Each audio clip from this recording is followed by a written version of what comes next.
playing Kingdom Hearts and you're fighting Chernobog and you think, man, this guy's so cool, I wish they made a movie about him. Well, you're in luck. Fantasia, Disney's big gamble. Straight off the heels of 2 fairy tale films, this was an experiment all about classical music, with no one set story or characters. Instead, it's an anthology, with different segments about different songs, meant to interpret what you might be imagining when you hear them. The soundtrack was done by a big orchestra, headed by that guy from the old Bugs Bunny cartoons, and when they first toured this around the States, they had an intermission and everything. It's the kind of thing that makes you feel like a real fancy guy watching, like maybe I should be dressing a little nicer or something. But it's also a real love it or hate it kind of deal.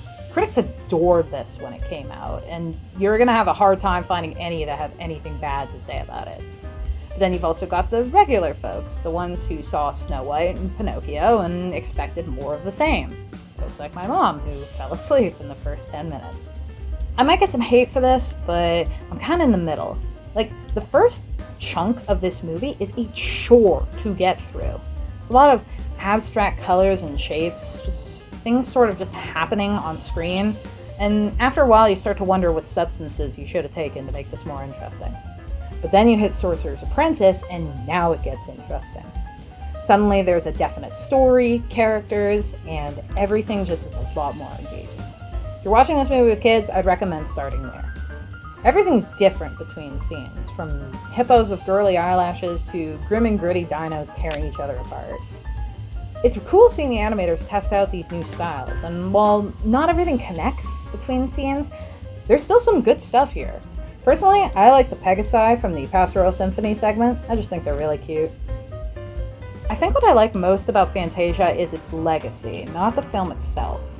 Like, this was a bold move for the studio to put out something this out there so early on.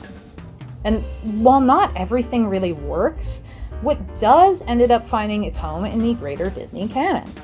Sorcerer's Apprentice got a crappy live-action remake with Nick Cage in the 2010s. There's tons of references to the film all over the parks, and how can we forget Kingdom Hearts? At the end of the day, Fantasia is a neat experiment, but your mileage may vary while watching. If you got the patience, I'd say check it out, but personally, I think I'm going to stay away from anthologies for the time being. And so, my final score for this movie is 3 topless centaur ladies out of 5.